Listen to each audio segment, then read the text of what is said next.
नमस्कार, मैं हूं आर के पंडित और आप देख रहे हैं जनहित भारत।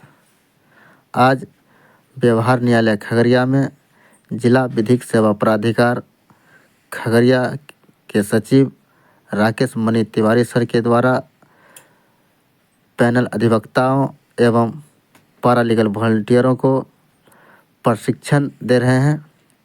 इस प्रशिक्षण का उद्घाटन जिला सत्र न्यायाधीश महोदया काजल झा के द्वारा किया गया और प्रशिक्षण में राकेश मणि सर क्या कुछ बता रहे हैं, आइए आप सीधे वीडियो के माध्यम से देखें। कोई बच्चा थाने द्वारा अप्रीहेंड किया जाएगा, पकड़ा जाएगा, वो आपको सूचना देगा तो आप लोग तुरंत वहां जाएंगे और वहीं से लीगल सर्विस अपना क्या स्टार्ट कर देंगे। तो आपको थाने के टच में सभी पीएलबी और विशेषकर यूनिट को रहना बहुत ही जरूरी है और थाने से सहयोग बनाए रखना है। और यदि कोई थाना इसमें बाधा डालता है, मान लीजिए आपको लीगल सर्विस नहीं देने देता है या बच्चे से नहीं मिलने देता है, तो जो बताए ना कि जिले में एक पुलिस विभाग का यूनिट है, क्या नाम है, SJPU, special juvenile police unit, यानी विशेष किशोर पुलिस इकाई, जिसका हेड कौन होता है, DSP हेडक्वार्टर। तो उन सबका नंबर हम आपको सर्कुलेट करेंगे, तो उनको फोन करके बताना है कि सर ऐसी ऐसी समस्या है और थाने के लोग हमको बच्चों से मिलने नहीं दे रहे हैं, बच्चा एक थाने द्वारा पकड़ा गया है। तो ये थाने में आपको हमेशा टच में रहना है, ठीक ना। और यदि कोई बच्चा मान लीजिए पकड़ा जाता है और आपको थाना मिलने देता है, तो आपको उसकी सूचना सबसे पहले DLSA को देना है। मान लीजिए अब यूनिट हो गया तो आपको यूनिट में मतलब वही सेक्रेटरी को देना है, DLSA को देना है और DLSA तुरंत उसके लिए एक एडवोकेट उसी समय डेप्यूट कर देगी। और वो जो आपका एडवोकेट होगा वो कहाँ से आएगा, पैनल लॉ में से आएगा कि यूनिट में से आएगा? यूनिट में से आएगा, क्योंकि अभी मैंने समझाया कि बच्चों से रिलेटेड जितना लीगल सर्विस होगा कौन देगा, यूनिट देगा, यानी कि LUC देगा। PLB भी केवल आप LSUC वाला ही काम करेगा, बच्चों से रिलेटेड यूनिट का जो है LSUC, और जो हमारे पैनल एडवोकेट हैं LSUC में, वही बच्चों को मदद देंगे। LSUC क्या है, माने अलावा हम पैनल लाए कि जनरली मदद नहीं लेंगे, मनाही नहीं है, लेकिन हम जनरली यूनिट को ही प्राथमिकता देंगे। तो हमारे पैनल एडवोकेट बच्चों से मिलेंगे और उनसे चाइल्ड फ्रेंडली एटमॉस्फेयर में पूछताछ करने के बाद उनको सारा लीगल जो भी असिस्टेंस होगा वो और लीगल सर्विस देंगे थाने से और कोर्ट तक, माने जो भी प्रोसीजर है आप सभी लोग जानते हैं क्या क्या देना है। उसके बाद ये है कि सभी थानों पे और जो भी विभाग हैं, जैसे DCPU हो गए, CWC हो गए, थाना हो गया, हमको जो ये हमारी यूनिट बनी है यानी कि legal services unit for children यानी LSUC, इसका हमको लिस्ट चस्पा कर देना है, ये ध्यान रहे, ताकि यदि मान लीजिए पुलिस बच्चा पकड़ा और आप लोग अभी नहीं जान पाए, तो जो भी आसपास के लोग या गार्जियन है वो इस यूनिट को सूचित कर सकते हैं। तो जब अपने यूनिट के सभी सदस्यों का नंबर रहेगा, उसमें सबका नंबर रहेगा, इंक्लूडिंग मी, मेरा भी रहेगा और आप लोग का भी रहेगा। वहाँ हर थाने पे, हर DCPU पे, हर पॉक्सो कोर्ट पे, हर JJB पे, हर CWC पे, यानी जहाँ जहाँ बच्चा मतलब आ सकता है कानूनी रूप से, थाने पे भी जैसे कानूनी रूप से पकड़ के आता है, CWC में भी आता है, JJB में भी आता है, पॉक्सो में भी आता है और DCPU में भी बच्चा जैसे टच में आता है। तो हमको हर जगह अपना अपना एक पम्पलेट लगवा देना है कि आम लोगों को भी जानकारी हो कि हाँ ये बच्चों के लिए कोई हमें कानूनी सेवा देने वाला यूनिट है, हम इसको लाओ फोन करते हैं। तो ये काम जरूर करना है। वो जो पम्पलेट है वो DLSA द्वारा आप लोग को प्रोवाइड कराया जाए। बच्चों का चाहे थाने में पूछताछ हो यानी कि इंटेरोगेशन हो या फिर गिरफ्तारी हो या फिर रिमांड हो, तो उसमें ये है कि जो पैनल आएगा यदि टच में आते हैं तो वो इस LSUC से कोऑर्डिनेट करके और जो भी उनको समुचित मदद होगा वो दिलाएगा। कोई यानी कि जो हमारी यूनिट है वो एक तरीके से टेक ओवर कर लेगी। जो जानकारी हुआ, जैसे पैनल आए कोई किसी चीज़ का जानकारी हो गया, वो इस यूनिट के है ना लोगों से संपर्क करेंगे।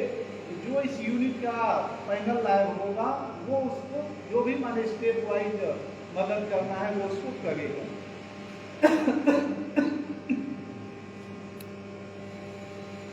अब इसमें जो दिया है कि secretary DLSA may conduct a surprise visit at the police station within the district to ascertain whether children who are brought to the police station have access to legal services।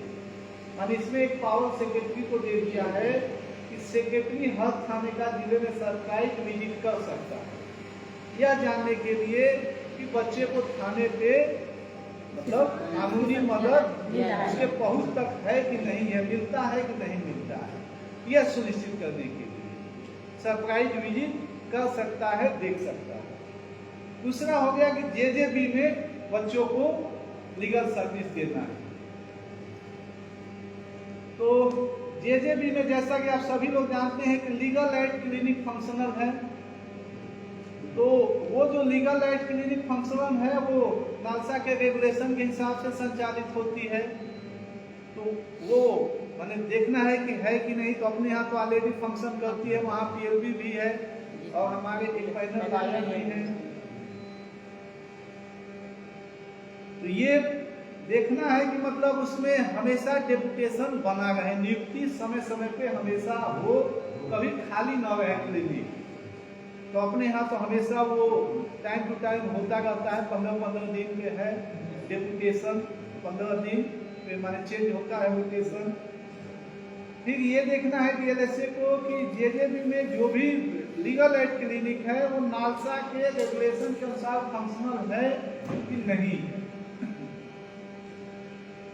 फिर ये देखना है कि JJB में जब कोई बच्चा आता है उसके खिलाफ कार्रवाई चालू होता है तो उसको लीगल सर्विस टाइमली मिले, यह सुनिश्चित करना है, हम लोग को करना है। इसके लिए जरूरी है कि रिमांड के समय हमारे जो पैनल लाए होते हैं वो उनसे पूछ ले बच्चा या उसके गार्जियन से कि आप लोग को लीगल सर्विस चाहिए कि नहीं चाहिए। अगर वो चाहते हैं तो तुरंत यहाँ सूचित करना है लिखित में और 48 घंटे के अंदर उनको लीगल एड मिल जाएगा, इससे विलंब नहीं होगा। और सूचित भी आप लोग को तत्काल करना है, ये नहीं कि आज पूछे और 4 दिन बाद सूचित करना है, 24 घंटे के अंदर सूचित कर देना है और 48 आवर के अंदर उनको लीगल एड दे देना है। हम लोग देते भी हैं। और DLSA को ये देखना है, ये सुनिश्चित करना है कि जो पैनल लायक हैं और PLB हैं जो लीगल सर्विस वहाँ लीगल एड क्लिनिक में डेप्यूट हैं, उनका जो लिस्ट है वो वहाँ पे लगा हुआ, यानी कि नंबर सहित, समझे ना। यानी कि LSUC के अलावा जिनकी ड्यूटी वहाँ लीगल एड में लगी है उनका भी नंबर हो, वहाँ चस्पा हो, ताकि यदि किसी को कोई मदद चाहिए, जैसे मान लीजिए 5 बजे रिमांड होता है तो इत्तेफाक से वहाँ अगर PLB नहीं है तो उसको सूचित कर सकें या जो पैनल एडवोकेट हैं उनको सूचित कर सकें। ये सारी चीज़ें हमको देखना है। और दूसरा चीज़ें हैं कि ऑब्जर्वेशन होम है, स्पेशल होम है, प्लेस ऑफ सेफ्टी है, जैसे यहाँ भी हम लोग का लीगल सर्विस है। यानी कि जहाँ जहाँ बच्चे हैं या बच्चे टच में आ सकते हैं हर जगह वहाँ लीगल सर्विस देना है। तो हम लोग को जो चाइल्ड केयर इंस्टीट्यूशन होता है जैसे आपका हो गया या फिर स्पेशल होम हो गया, वहाँ भी समय समय पे हम लोग को जागरूकता कार्यक्रम बच्चों के बीच करना है। तो यहाँ हम लोग ऑब्जर्वेशन होम है खगड़िया में, तो हम लोग खगड़िया में जागरूकता कार्यक्रम समय समय पे करेंगे, ये चीज़ें ध्यान देना है। और उस जागरूकता कार्यक्रम में बच्चों को उनका अधिकार, उनका हक, उनका कर्तव्य, ये सारा चीजें हम लोग को बताना है। और साथ ही जो भी LSUC के मेंबर हैं, हम लोग को ऑब्जर्वेशन होम में भी एक क्या लिस्ट चस्पा कर देना है। ये चीजें आप लोग ध्यान रखिएगा, ये सब करा लेना है, छूटने ना पाए, ठीक ना, हर चीज।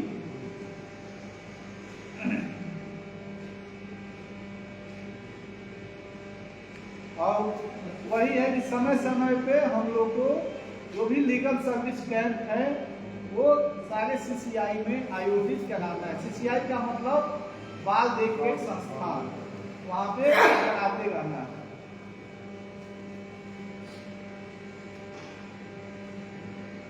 और साथ में समय समय पे उसका है ना सेक्रेटरी DLSA द्वारा इंस्पेक्शन किया जाना है, तो वो तो होता रहता है समय समय पे।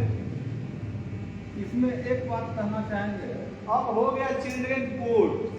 चिल्ड्रेन कोर्ट में लीगल सर्विस भी मतलब यानी कि बताए ना कि जहाँ जहाँ बच्चा का काम मतलब है, हर जगह वहाँ लीगल सर्विस देना है।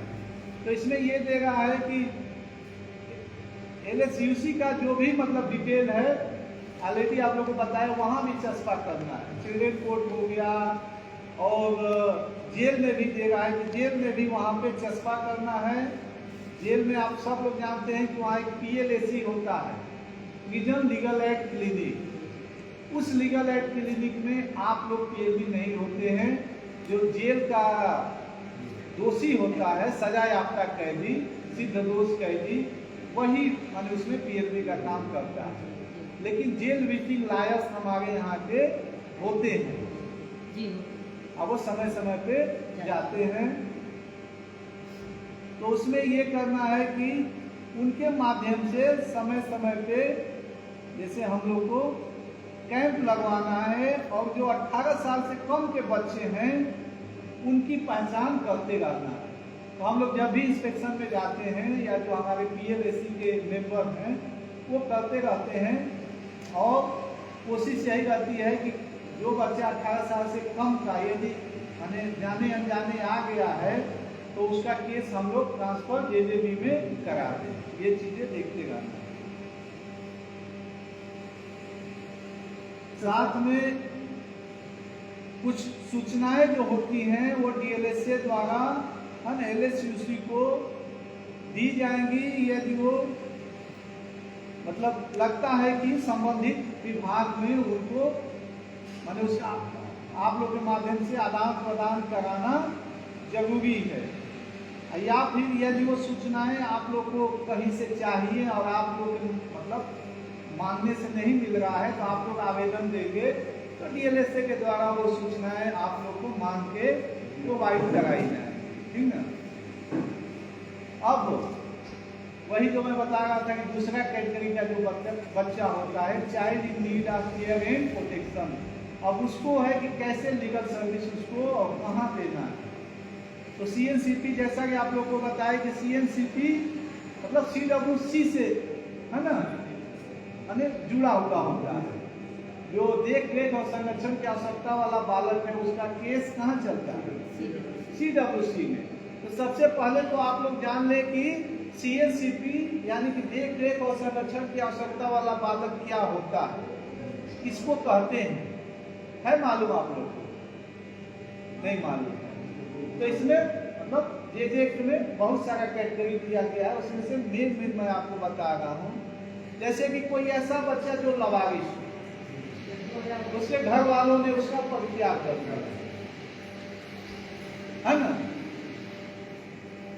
या फिर कोई ऐसा माने ऑर्फन है, आपका ऑर्फन है मान लीजिए, अनाथ बच्चा है, या फिर कोई ऐसा बच्चा है जिसका माँ बाप उसका सही से देख रेख नहीं कर रहा है और उसको खुद प्रताड़ित कर रहा है, लग रहा है कि माँ बाप मतलब जैसे उसके लिए सही नहीं है।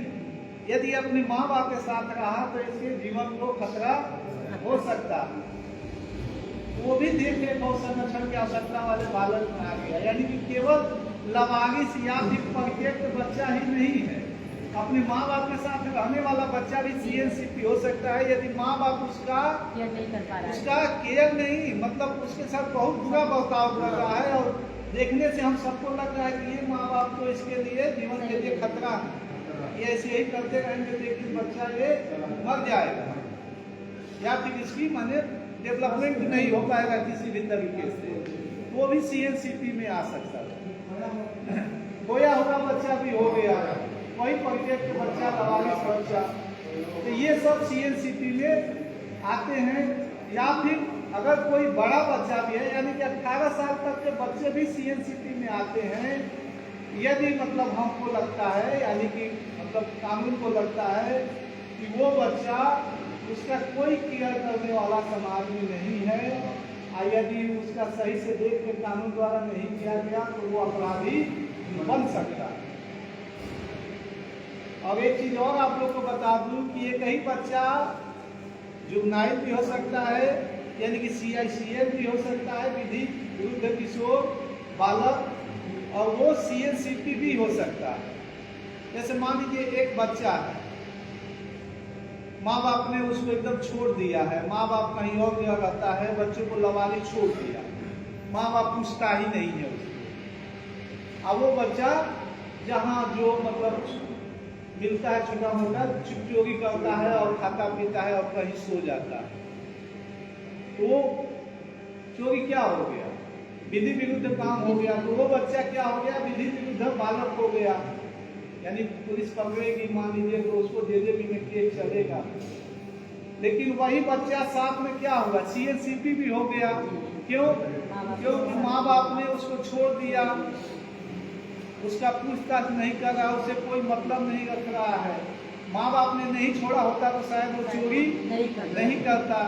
एक ही बच्चा दोनों कैटेगरी में आ गया। अब उस बच्चे का केस चलेगा तो वो नियमतः ऑब्जर्वेशन होम में नहीं रहना चाहिए, वो जेजेबी को उसे CWC के पास भेजना चाहिए कि इस बच्चे का केस चल रहा है लेकिन साथ ही में CNCP की भी कैटेगरी में आने वाला बच्चा है। अब वो बच्चा बाल गृह में रहेगा और CWC तब तक रखेगी जब तक कि या तो गार्जियन आए और अंडरटेकिंग दे के उसे ले न जाए सही से, या फिर 18 साल कंप्लीट होने चाहिए। तो ये CNCP हो गए।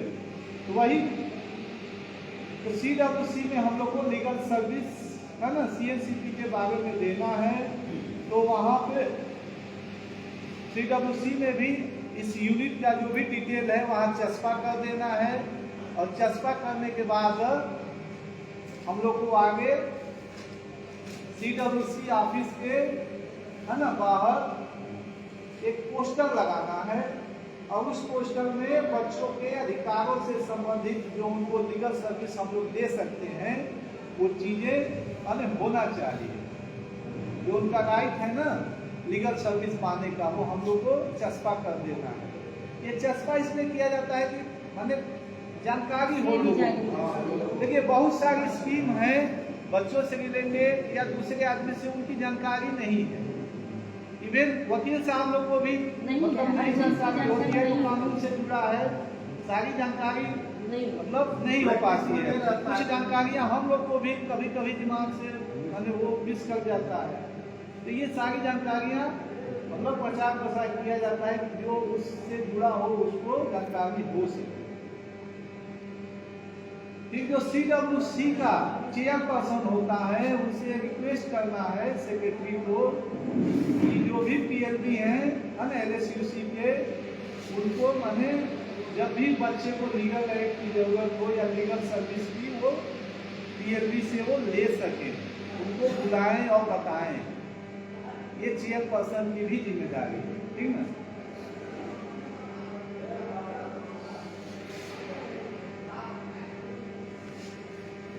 और यदि किसी गार्जियन के रिक्वेस्ट पे मान लीजिए कोई CWC का चेयरपर्सन है ना किसी को डेप्यूट करता है लीगल एड के लिए, तो इसमें सेक्रेटरी की जिम्मेदारी है कि वो उसे पैनल लायक या भी पैरालीगल वॉलंटियर उसे प्रोवाइड करे।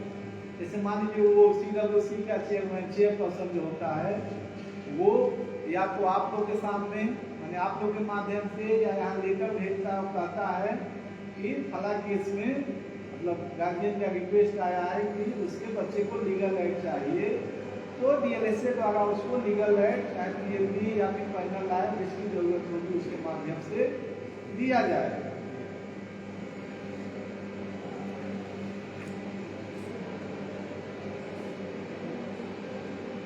अब कुछ बच्चों से रिलेटेड कुछ कानून हैं जिनमें प्रावधान किया गया है, मैं आप लोग को वो चीजें बताना चाहता हूँ, समझे ना? कि क्या क्या कानून इसमें दिया है।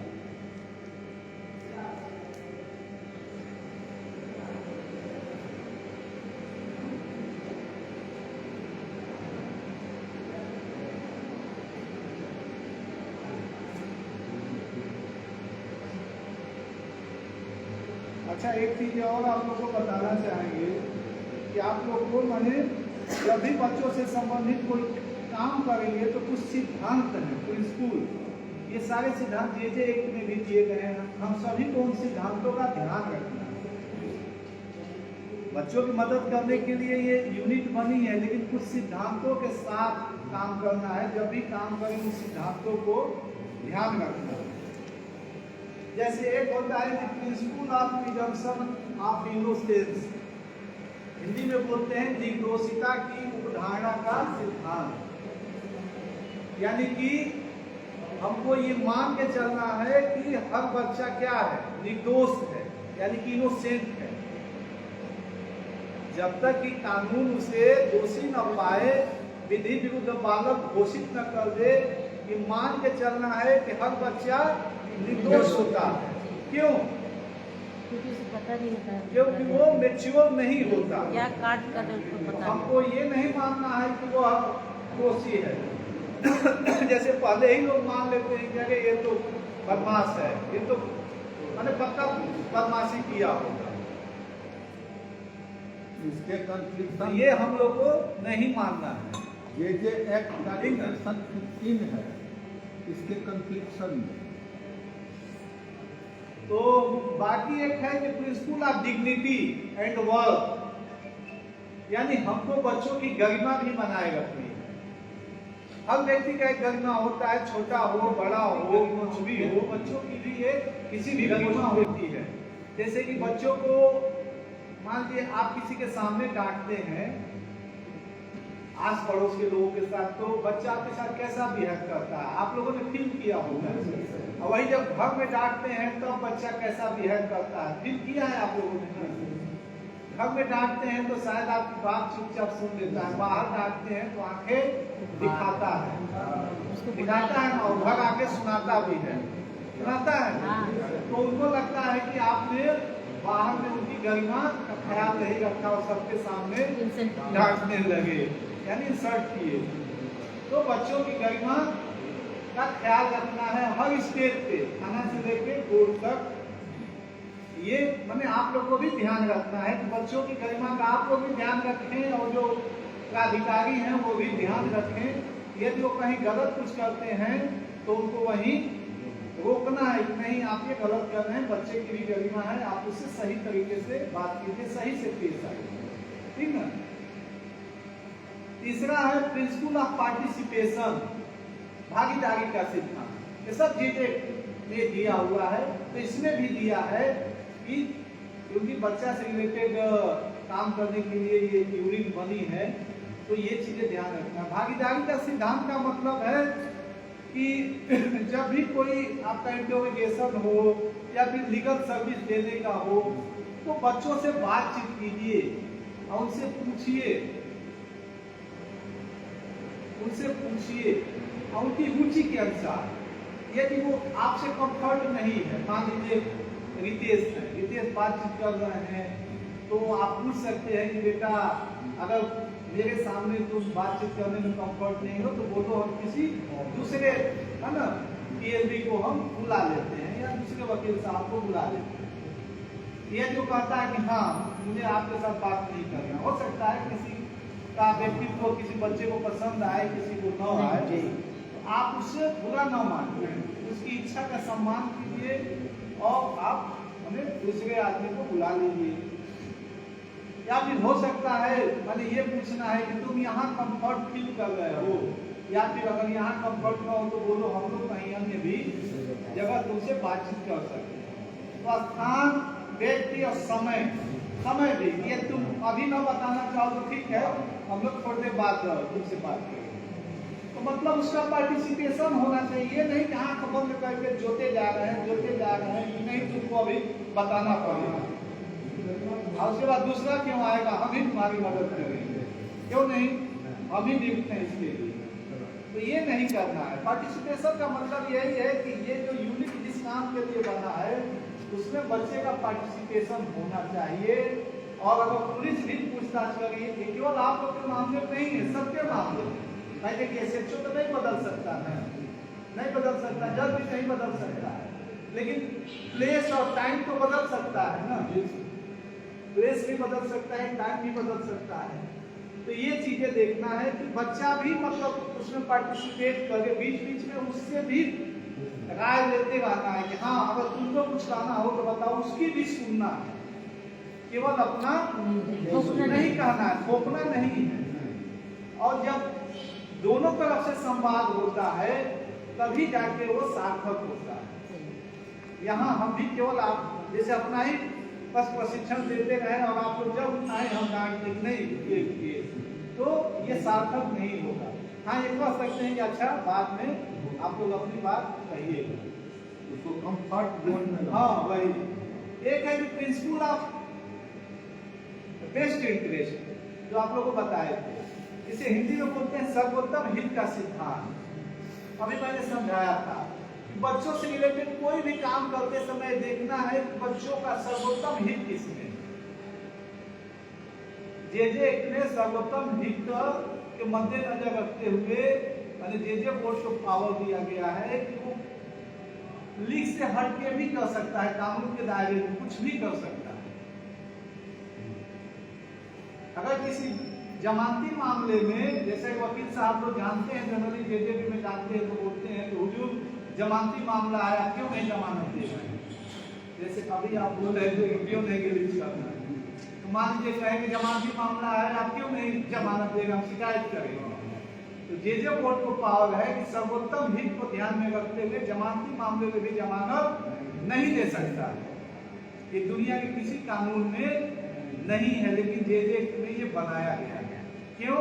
यदि जेजे बोर्ड को लगता है कि बच्चा को हम जमानत दिए और बाहर जाएगा, उसकी जान को खतरा हो सकता है या फिर से वही अपराध खत्म करने लगेगा, इसलिए इसको कुछ दिन सुधारने के लिए या इसकी सुरक्षा के लिए हमें यहाँ रखना ज्यादा सही है।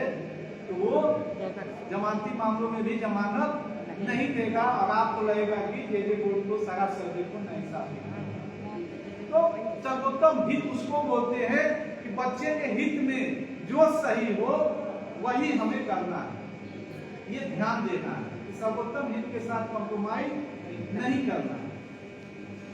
चौथा हो गया, नेक्स्ट हो गया प्रिंसिपल ऑफ सेफ्टी, उसकी सुरक्षा का सिद्धांत। हम कोई भी काम करें बच्चों से संबंधित, उसकी सुरक्षा ये भी हमको ध्यान देना है कि उसकी सुरक्षा के साथ समझौता न हो। जैसे कई बार ऐसा भी होता है कि जैसे कहीं घटना हो रहा है तो छोटा मोटा अगर झगड़ा है तो ये मतलब नियम है कि पुलिस उसे गिरफ्तार नहीं करेगी, उसे डांट फटकार के ही अंडरटेकिंग लेके छोड़ सकती है। फिर जब जेजेबी में जरूरत होगा तो उसको बुलाया जाएगा।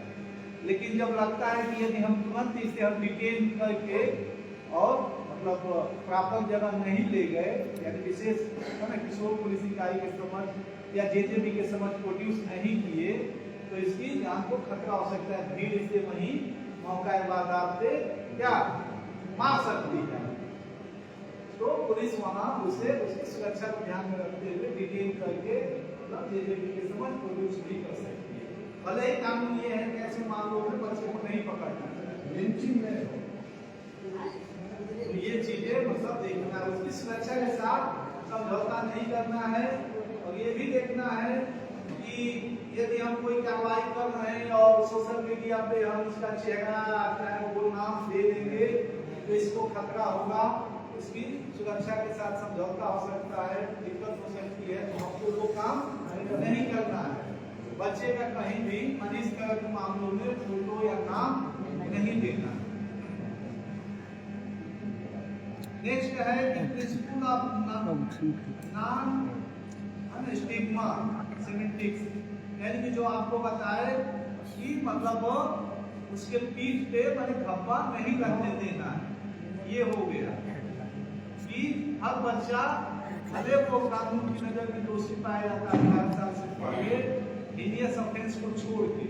यदि हीनियस ऑफेंस है 16 से 18 साल का बच्चा है तो उसको जो बोले हैं धारा 24 का लाभ नहीं मिलेगा।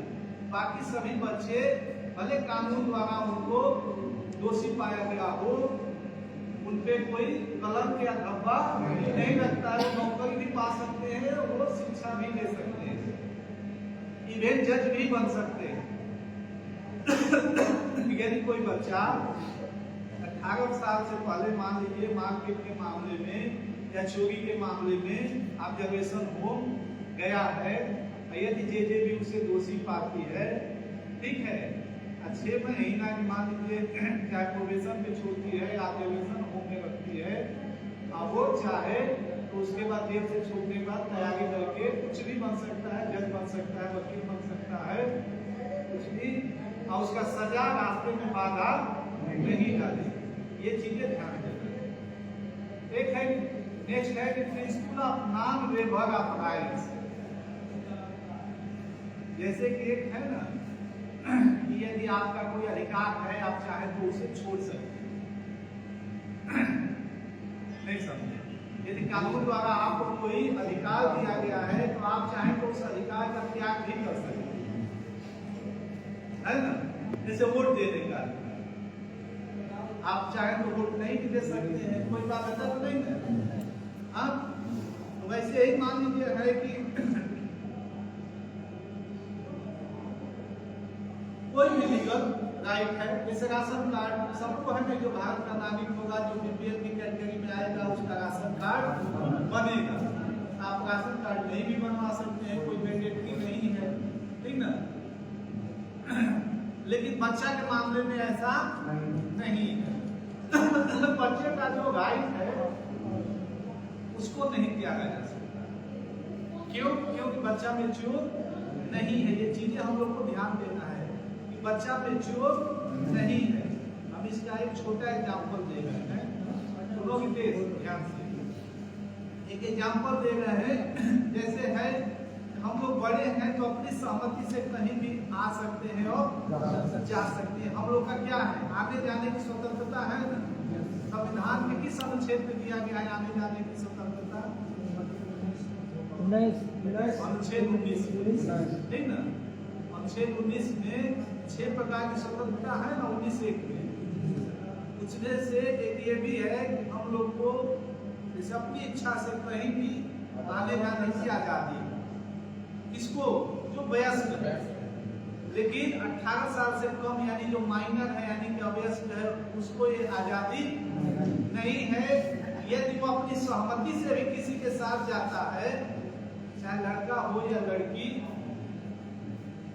बिना गार्जियन की जानकारी में, मान लीजिए ए नामक व्यक्ति बी नामक बच्चे को जिसकी एज 18 साल से कम है, अब वो खगड़िया से बिना उसके माँ बाप को बताए उस बच्चे को बेगूसराय लेके जाता नहीं है, बच्चा उसके साथ स्वयं जाता है।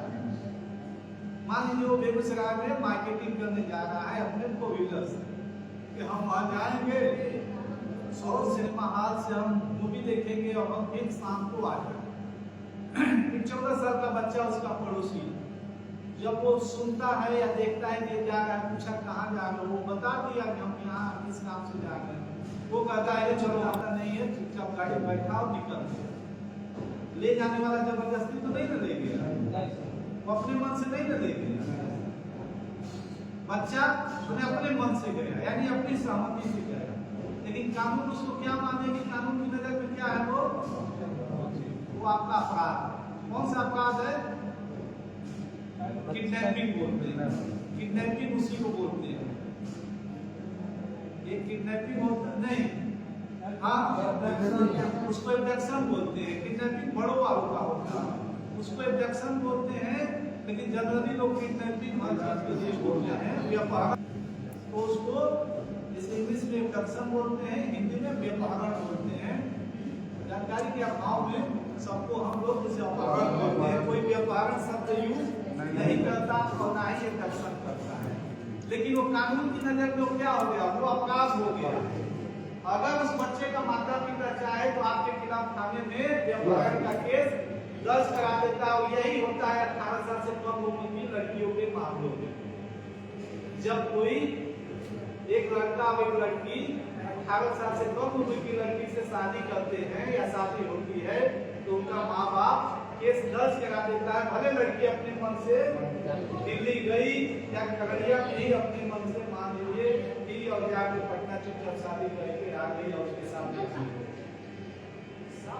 कहने का मतलब है कि जो माइनर आदमी है उसकी सहमति का कोई मतलब भेदभाव, नॉन डिस्क्रिमिनेशन का मतलब कि गैर भेद। ये देखना है कि सभी बच्चों के साथ समानता का बर्ताव हो और कोई भी संस्थान या कोई पदाधिकारी किसी के साथ भेदभाव न करे, चाहे वो किसी कैटेगरी का हो या चाहे माने आरक्षित कैटेगरी का हो या फिर अनारक्षित कैटेगरी का हो, उसके साथ भेदभाव न हो, कोई भी न करे।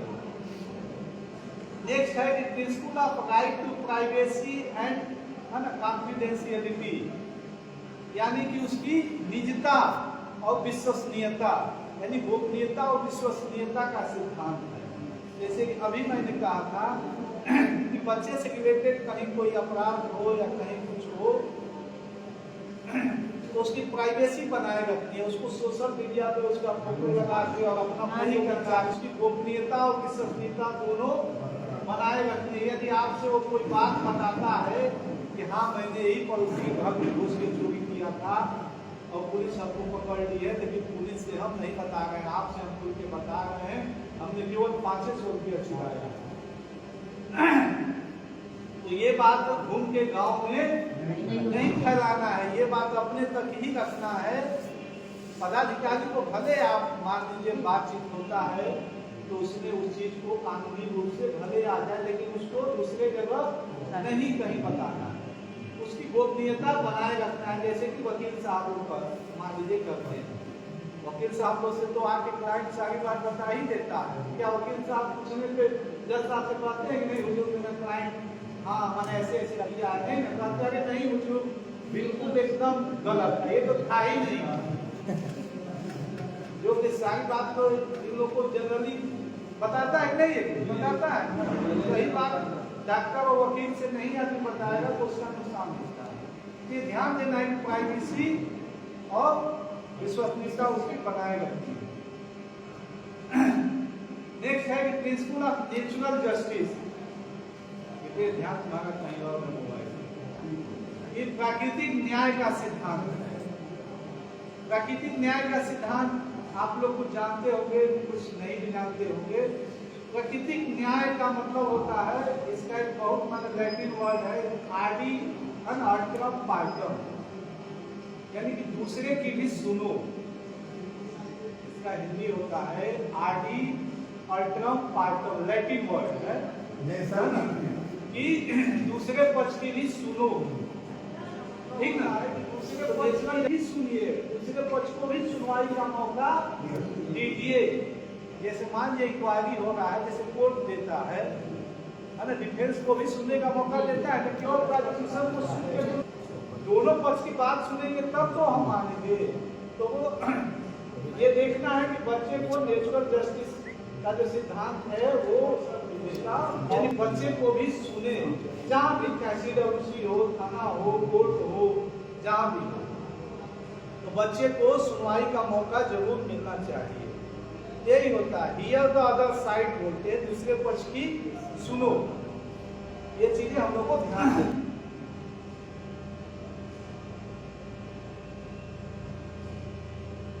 नेक्स्ट है कि principle of giving respect to the evolving capacities of children with disability. हमारे अच्छा बच्चे हैं, उनके अंदर यदि कोई कैपेसिटी है, ठीक ना, तो न हो तो हमें उन्हें सम्मान देना है। ये चीजें ध्यान दिलाए। ऐसा न हो कि कोई बच्चा अगर ऐसे मान लीजिए दिव्यांग है, हम उसको जैसे गांव में कुछ लोग पीट करते हैं, लंगड़ा बोलते हैं, आंधे को जैसे मतलब अंधा बोलते हैं, ऐसा नहीं करना। उसको भी सम्मान मिले। क्यों?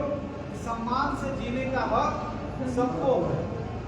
जो चीज़ें काट क्रिकेट है, कई बार दुर्घटनावश भी किसी के साथ घटना हो जाती है, हमको उसका सम्मान करना है। उसके पास जो जैसी योग्यता हो न हो, उसका हमें रेस्पेक्ट करना है। वही चीजें मोटा मोटी पैनल लाए के लिए, तो पैनल लाए के लिए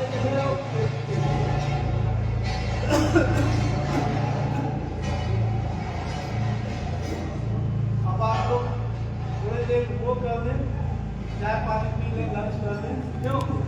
या फिर कुछ देर बात करेंगे आप? हाँ? क्या? क्यों लंच आ गया है नितिन जी? अच्छा, तो आ जाने दिया जाएगा। तब तक पानी पिलवा दीजिए।